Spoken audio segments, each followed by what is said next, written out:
Hello friends, जैसे कि मैंने आप लोग को प्रॉमिस किया है कि बिहार जीके की जो बुक है बिहार क्राउन पब्लिकेशन की, उसको हम लोग 20 से 25 दिन में पूरा ख़त्म करेंगे। मेरी और वीडियो देखने के लिए आप मेरे प्लेलिस्ट को चेक कर सकते हैं, और अभी जो आने वाले 20 से 25 दिन हैं उन्हीं में मैं इसे ख़त्म करूँगी। तो आप मेरे चैनल को सब्सक्राइब कर सकते हैं और प्लीज़ लाइक करना ना भूलें, ठीक है। तो यहाँ हम लोग बात करेंगे जो पॉलिटी का ये लेक्चर है, इसकी एक वीडियो में डाल दी हूँ, ये दूसरा है, ठीक है। हाँ, तो यहाँ हम बात करेंगे term of office of governor, जो कि आर्टिकल 156 में दिया है। तो आइए देखिए ये हमें क्या बताता है। ये इतना बताता है हमें कि जो गवर्नर है वो ऑफिस होल्ड कर रहा है during the pleasure of president, ठीक है। दूसरी चीज़ क्या बता रहा है, governor resign his office by addressing to the president. जो गवर्नर साहब हैं वो रेजिग्नेशन किसको देंगे, प्रेसिडेंट को। और तीसरी चीज़ ये बता रहा है कि governor shall hold office for a term of 5 years from the date on which he enter upon his office. तो जो गवर्नर हैं, जैसे कि आज के दिन उनको अपॉइंट किया गया, तो आज से 5 साल तक वो उस गद्दी पे बैठे रहेंगे, ठीक है। आगे चलती हूँ। Oath or affirmation by the governor, article 159 before entering upon his office. देखिए इसमें ये बता रहा है कि हम सबको पता है कि जो गवर्नर हैं वो प्रेसिडेंट के द्वारा अपॉइंट किए जाते हैं, पर क्या हमें पता है कि गवर्नर को ओथ कौन दिलाता है। अब मैं आपको एक एग्जांपल देती हूँ। जैसे कि बिहार है, अगर बिहार में गवर्नर को अपॉइंट करना है तो जो बिहार का हाई कोर्ट है जो कि पटना में है, वहाँ के जो चीफ जस्टिस होंगे वो गवर्नर साहब को ओथ दिलवाएंगे। अच्छा, आप मुझसे ये पूछ सकते हो कि अगर वहाँ पे चीफ जस्टिस ना हो, प्रेजेंट ना हो, एब्सेंट हो किसी कारणवश, तो मैं ये कहूँगी कि उस हाई कोर्ट में जो सीनियर मोस्ट जज होगा फिर वो तब गवर्नर को ओथ दिलाएगा। यही बात लिखी है हमारी 159 में। Before entering upon his office the governor is administered an oath or affirmation by the chief justice of a concerned high court or in his absence the senior most available judge to that court, ठीक है। आइए power देखते हैं। देखिए power executives भी होती हैं, कुछ लेजिस्लेटिव होती हैं और कुछ जुडिशियल होती है। तो एग्जीक्यूटिव पावर क्या क्या है गवर्नर की। गवर्नर की एग्जीक्यूटिव पावर ये है कि the executive power of the state is vested in the governor. सारी जितनी भी उस राज्य की एग्जीक्यूटिव पावर है वो गवर्नर के पास होती है। अब या तो गवर्नर उसे खुद एक्सरसाइज कर सकता है या जो उसके अधीन ऑफिसर्स हैं उनके द्वारा वो उसे यूज़ कर सकता है। और ये बात कहाँ लिखी है, तो ये बात लिखी है हमारी आर्टिकल 154 में। दूसरी चीज़, all executive action is express to be taken in the name of governor. जो भी एग्जीक्यूटिव एक्शन होता है वो किसके नाम पे एक्सप्रेस होता है, तो वो सारा की गवर्नर के नाम पे। जैसे कि अगर आपका बिहार पब्लिक सर्विस कमीशन का पेपर निकल जाता है, आप सेलेक्ट होते हो, तो जो आपको लेटर आएगा वो आपके राज्यपाल के द्वारा आएगा बिहार के, ठीक है। मतलब वो ये दिखा रहा है कि जो भी एग्जीक्यूटिव काम हो रहा है उस राज्य में किसके नाम से हो रहा है, राज्यपाल के, जो कि गवर्नर है। तीसरी चीज़, all order instrument etcetera are authenticated in the manner specified in the rules made by the governor. देखिए आपको भी पता है जो गवर्नर है वो स्टेट लेजिस्लेचर का पार्ट होता है। कोई भी बिल आती है उस पर गवर्नर साइन करता है, तभी वो बिल एक्ट बनती है। अब वो बात उसको, वो जो एक्ट है उसे कैसे इम्प्लीमेंट करना है, उसे कैसे एक्सक्यूट करना है, ये भी बातें गवर्नर साहब अपने रूल में बताते हैं। और ये आपको भी पता है कि गवर्नर कहीं ना कहीं काउंसिल ऑफ मिनिस्टर्स के ही अकॉर्डिंग चलते हैं। तो ये जो रूल्स ही होते हैं ये भी काउंसिल ऑफ मिनिस्टर्स के द्वारा ही इनडायरेक्टली बनाए जाते हैं कि जो भी एक्ट बने हैं वो कैसे आगे चल के इम्प्लीमेंट होंगे। यही बात लिखी है। आगे चलते हैं चौथे पॉइंट पे। वो बताता है हमें कि the governor appoints the chief minister and other minister are appointed him on the advice of chief minister, they hold office during his pleasures. देखिए आपको भी पता है कि जो हमारे गवर्नर साहब हैं वो चीफ मिनिस्टर को अपॉइंट करते हैं। फिर आप मुझसे पूछेंगे कि क्या किसी भी चीफ मिनिस्टर को अपॉइंट कर सकता है, किसी को भी। तो मैं कहूँगी नहीं, ऐसा नहीं है। जिसके पास मेजॉरिटी होगी वही उस राज्य का चीफ मिनिस्टर बनेगा। और अगर मेजॉरिटी नहीं है तो यहाँ गवर्नर अपना डिस्क्रिशन पावर इस्तेमाल कर सकते हैं। तो गवर्नर सिर्फ उन्हें ही चीफ मिनिस्टर अपॉइंट करेंगे जिसके पास मेजॉरिटी है। और चीफ मिनिस्टर के साथ साथ काउंसिल ऑफ मिनिस्टर्स हो गए या एडवोकेट मिनिस्टर्स हो गए या चेयरमैन हो गए। किसके chairman, Bihar public service commission के चेयर मेंबर। इन सब की भी नियुक्ति या अपॉइंटमेंट हमारे राज्यपाल जो कि गवर्नर है वो करेंगे।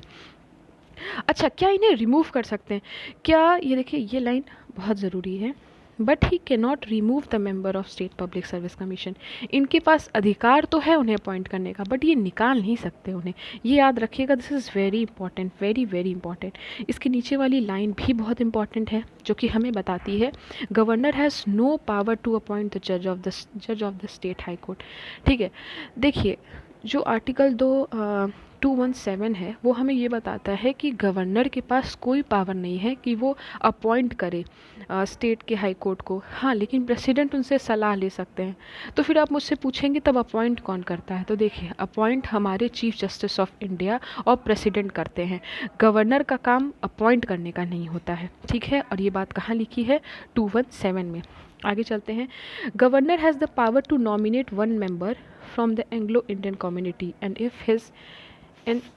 and if he is of the opinion that the community need representation in the assembly। ये बात लिखी है आर्टिकल 333 में। देखिए, कोई भी स्टेट लेजिस्लेचर में अगर एंग्लो इंडियन है और गवर्नर साहब को लगता है कि इसको रिप्रेजेंटेशन देना चाहिए, तो गवर्नर जी उसे नॉमिनेट कर सकते हैं, एक मेंबर को नॉमिनेट कर सकते हैं, ठीक है, एंग्लो इंडियन कम्युनिटी से। तो ये गवर्नर का भी एक पावर दिखाता है कि गवर्नर जो भी चीज़ को, किसी भी कम्युनिटी को रिप्रेजेंट करवा सकते हैं वहाँ के लेजिस्लेचर में, ठीक है। आगे देखिए, मैं पहुँच जाऊँ, हाँ, इन अ बाई कैमरल स्टेट लेजिस्लेशन। देखिए, ये बात आपको थोड़ी सी जाननी पड़ेगी कि कुछ राज्य ऐसे होते हैं जहाँ पे विधानसभा विधान परिषद दोनों होता है, मतलब लेजिस्लेटिव असेंबली लेजिस्लेटिव काउंसिल दोनों होता है। बट कुछ ऐसे राज्य होते हैं जिनके पास सिर्फ लेजिस्लेटिव असेंबली होता है। अगर मैं मुख्यतः बिहार के बारे में बात करूँ तो बिहार में हमारा सिर्फ लेजिस्लेटिव असेंबली ही नहीं, उसके साथ साथ हमारा लेजिस्लेटिव काउंसिल भी होता है, मतलब कि वो बाई कैमरल स्टेट लेजिस्लेचर होता है हमारा बिहार। तो उसमें क्या बताना चाह रहा है ये हमें? तो हमें ये बताना चाह रहा है कि जो दूसरा सदन है, जैसे कि जो हमारा दूसरा लेजिस्लेचर है, जिसे लेजिस्लेटिव काउंसिल कहेंगे, उसके 1/6 मेंबर को हमारे गवर्नर नॉमिनेट करते हैं। तो ये बताना चाह रहा है। तो आप कहेंगे कि क्या कैसे भी करके नॉमिनेट कर दिया जाएगा? तो मैं कहूँगी नहीं, उसको कम से कम एक्सपीरियंस होना चाहिए या तो स्पेशल नॉलेज होनी चाहिए। किन सब चीज़ों में? तो देखिए, यहाँ लिखा है लिटरेचर में, सोशल साइंस में, आर्ट में, कोऑपरेटिव मूवमेंट में या सोशल सर्विस में। ये बात लिखी है हमारी आर्टिकल 171 में। देखिए, आप इसे ऐसे भी समझ सकते हैं कि हमारा जो सदन है, जो हमारा पार्लियामेंट है, संसद है जो हमारा, वहाँ पे भी लोकसभा और राज्यसभा होता है। और आप जानते होंगे कि राज्यसभा में 12 लोगों को नॉमिनेट करते हैं हमारे राष्ट्रपति, जो कि प्रेसिडेंट है। कुछ उसी प्रकार से अगर कहीं दो लेजिस्लेचर है, legislative assembly or legislative council, तो जो लेजिस्लेटिव काउंसिल होती है वहाँ के 1/6 मेंबर को हमारे गवर्नर नॉमिनेट कर सकते हैं। मुझे लगता है अब ये चीज़ क्लियर हो गई होगी। आगे चलते हैं। He act as a chancellor of university in the state and appoint the vice chancellor of the university in the state. देखिए, जो यूनिवर्सिटी होती है स्टेट की, उसके ये चांसलर होते हैं और ये अपने ही तरफ से एक वाइस चांसलर को भी वहाँ पे अपॉइंट करते हैं। लास्ट लाइन क्या लिखता है कि he recommend the imposition of constitutional emergency in the state to the president, article 356। देखिए, आपको भी पता है इमरजेंसी 3 टाइप की होती है, एक नेशनल लग सकती है, एक स्टेट लग सकती है, एक फाइनेंस पे लग सकती है। तो जो नेशनल इमरजेंसी है वो आर्टिकल 352 में है, और लेकिन जो हमारी दूसरी है, जो यहाँ लिखा है जिसे प्रेसिडेंट रूल कहते हैं, 356, वो उसकी भी सलाह हमारे गवर्नर जो है प्रेसिडेंट को बोल सकते हैं कि मुझे लग रहा है कि ये राज्य संविधान तौर तरीक़ों पे काम नहीं कर रहा है, तो उस राज्य में प्रेसिडेंट रूल लगाया जा सकता है, ठीक है। लेजिस्लेटिव पावर पढ़ के इसे ख़त्म करते हैं, फिर मैं नेक्स्ट वीडियो में जुडिशियल पावर डालूंगी, ठीक है। The governor is a part of a legislature. ये बात कहाँ लिखी है? 168 में। जैसे मैंने आपको बताया कि एक स्टेट लेजिस्लेचर होता है, कुछ स्टेट लेजिस्लेचर जो होते हैं उनमें लेजिस्लेटिव काउंसिल भी होता है, जैसे हमारे बिहार में है, हमारे प्यारे बिहार में है। तो कोई भी बिल जब ये दोनों जगह से पास होती है और उस पर साइन होना होता है तो हमारे गवर्नर करते हैं। इस तरीके से ये हम कह सकते हैं कि जो गवर्नर है वो पार्ट होते हैं लेजिस्लेचर की। तो ये बात कहाँ लिखी है? ये बात लिखी है आर्टिकल 168 में, ठीक है। फिर लिखा है he has right to address the legislature and to send message to it. ये बात लिखी है 175 में। 175 हमें ये कहता है कि उन्हें पूरा अधिकार है कि वो एड्रेस कर सकते हैं स्टेट लेजिस्लेचर को, ठीक है। आज आगे चलते हैं। आगे है हमारा आर्टिकल 176। ये हमें ये कहता है he can address the state legislature at the commencement of the first session after each general election and the first session of each year। देखिए ये कहना चाह रहा है कि जो भी जो जनरल इलेक्शन है उसका पहला सेशन और जो हर साल का पहला सेशन है उसको भी हमारे गवर्नर एड्रेस करते हैं। ठीक है, ये बात कहाँ लिखी है? तो ये बात लिखी है हमारी 176 में। ठीक है, आगे चलते हैं। आगे लिखा है कि governor can summon the house but 6 months shall not intervene between its last sitting in one session and the date appointment for its first sitting in the next session. देखिए यहाँ देखिए गवर्नर का जो काम होता है सम्मन करना, एक तो वो बुलाते हैं मीटिंग करवाने के लिए, दूसरा प्रोवोक करना। प्रोवोक क्या होता है कि वो डिसकंटिन्यू कर सकते हैं बिना लेजिस्लेचर को डिसॉल्व किए, और तीसरा वो डिसॉल्व करते। देखिए यहाँ पे हो गया सम्मन, प्रोग्यू और डिसॉल्व। ये 3 पावर हमारे गवर्नर साहब के पास होती है कि वो बुला सकते हैं, ठीक है, वो उसको डिसकंटिन्यू कर सकते हैं और पूरा का पूरा डिसॉल्व भी कर सकते हैं। ठीक है, बस यहाँ एक चीज़ होती है कि देखिए यहाँ लिखा है बट 6 month, ये थोड़ा सा इसको याद रखिएगा। वो ये कह रहा है but 6 months shall not intervene between its last sitting, जो लास्ट सिटिंग हुई है और जो दूसरी सिटिंग का जो सेशन स्टार्ट होने वाला है, उन दोनों के बीच में 6 महीने से ज़्यादा का डिफरेंस नहीं होना चाहिए। मतलब आपको हर 6 महीने के अंदर अंदर दूसरा सेशन और मीटिंग कराते रहना है। ठीक है, ये बात लिखी है। पावर टू प्रोमोगुलेट ऑर्डिनेंस, देखिए ये बात लिखी है आर्टिकल 213 में। अब आपको भी पता है जैसे कोविड का ही केस हो गया था। कोविड के केस में क्या हुआ था, स्टेट लेजिस्लेचर में जो भी हमारे एमएलए हैं वो नहीं बैठ पा रहे थे। अब नहीं बैठ पा रहे थे, लेकिन अब उसमें ये तो नहीं कि राज्य का काम रुक जाए, कुछ ना कुछ बिल को तो पास होना था। तो उस समय जो गवर्नर हैं अपना पावर यूज़ करते हैं ऑर्डिनेंस लगाने का। ठीक है, वो ऑर्डिनेंस लगाएंगे और वो जो भी पास होगा उससे एक्ट, वो उसी लॉ के बराबर होगा जो लॉ अगर स्टेट लेजिस्लेचर होता सेशन में तो पास करता, उसकी अहमियत उसके बराबर होगी।